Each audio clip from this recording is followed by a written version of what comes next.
Hello, everyone.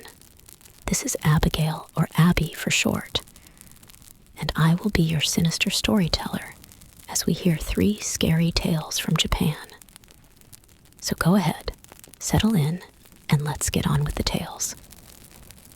I moved to Tokyo for a fresh start, but something sinister lurked in the shadows of this bustling city. It started subtly, with a lingering glance from a stranger on the train. I brushed it off, attributing it to the crowded commute.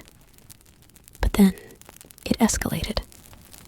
I noticed the same man following me down the street, always keeping a distance, but never out of sight. His presence sent shivers down my spine, a constant reminder of his unsettling fixation. I tried to shake him off, taking different routes and ducking into crowded areas, but he was relentless. His gaze bore into me like a predator stalking its prey, his intentions veiled but unmistakably sinister. As the days passed, my fear grew. I confided in a friend, who urged me to report it to the authorities, but I hesitated, fearing what he might do if confronted. Instead, I became hyper-aware of my surroundings, constantly looking over my shoulder, dreading the moment I would encounter him again.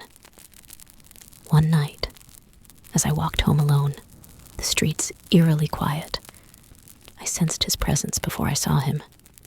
He emerged from the shadows, his eyes gleaming with malice. Panic surged through me as I turned and ran, heart pounding in my chest. I darted down narrow alleyways, desperate to escape his grasp. But he was faster, closing in with each passing second. Just when I thought I couldn't run any further, I stumbled upon a group of bystanders. With a final burst of adrenaline, I screamed for help, drawing attention to our confrontation. The man fled into the darkness, disappearing as quickly as he had appeared. Relief washed over me, but the fear lingered, a constant reminder of the danger that lurked in the shadows of Tokyo. From that day on, I never walked alone at night, always mindful of the unseen threats that could be lurking just out of sight.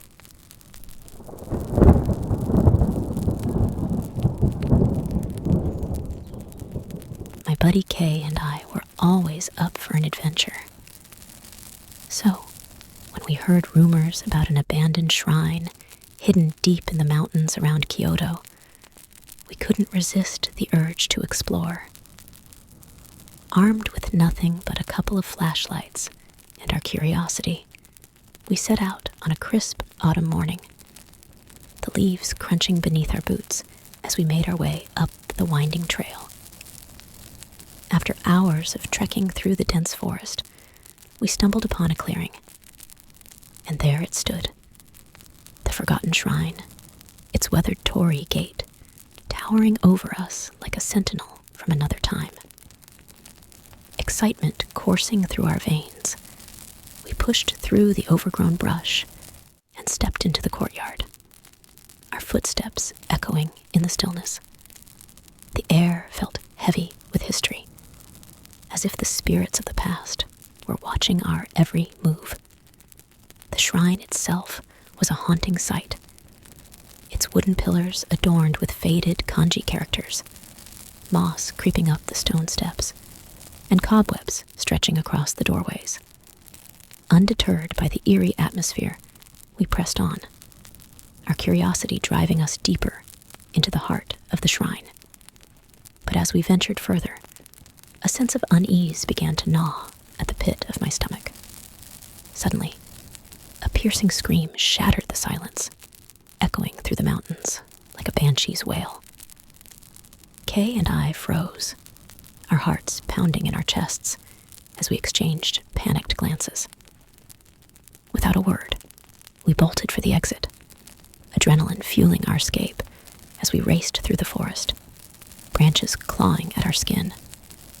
It felt like an eternity before we finally emerged into the daylight, gasping for breath and shaking with fear. We never spoke of our encounter with the abandoned shrine again, but its memory lingered in the back of my mind like a ghostly apparition, a reminder of the mysteries that lurk in the shadows of the mountains around Kyoto.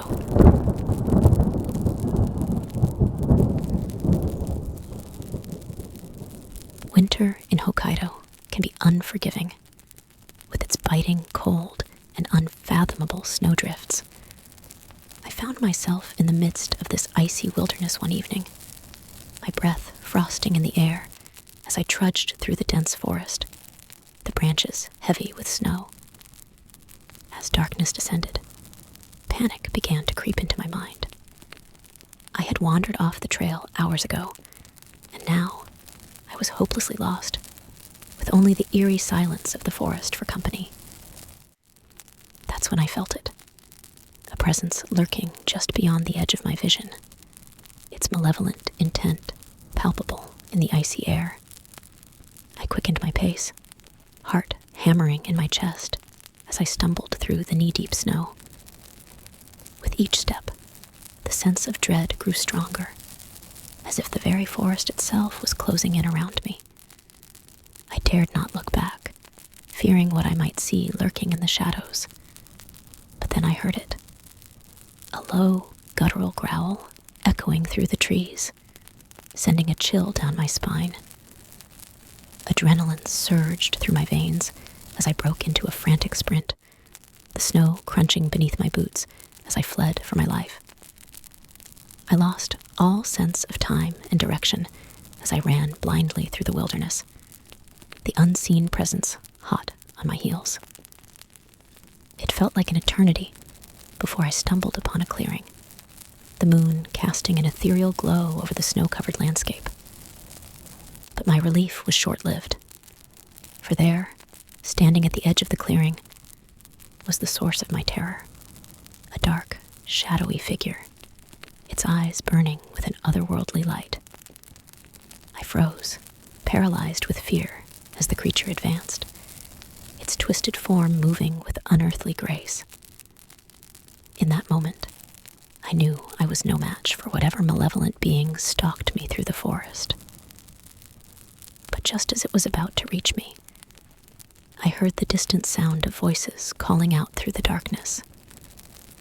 With one final burst of energy, I stumbled towards the sound, the unseen presence fading into the night behind me. When I was finally rescued by a search party, they found me delirious and frostbitten, but alive. To this day, I still shudder at the memory of that night in the forests of Hokkaido, haunted by the knowledge that there are things lurking in the darkness that defy explanation.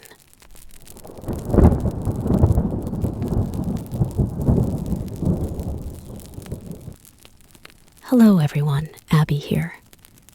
Thank you all so much for watching all the way to the end. I hope you will consider giving this video a like and subscribing to my channel. If you know someone who may like these scary stories, please feel free to share the video. Take care and stay sinister.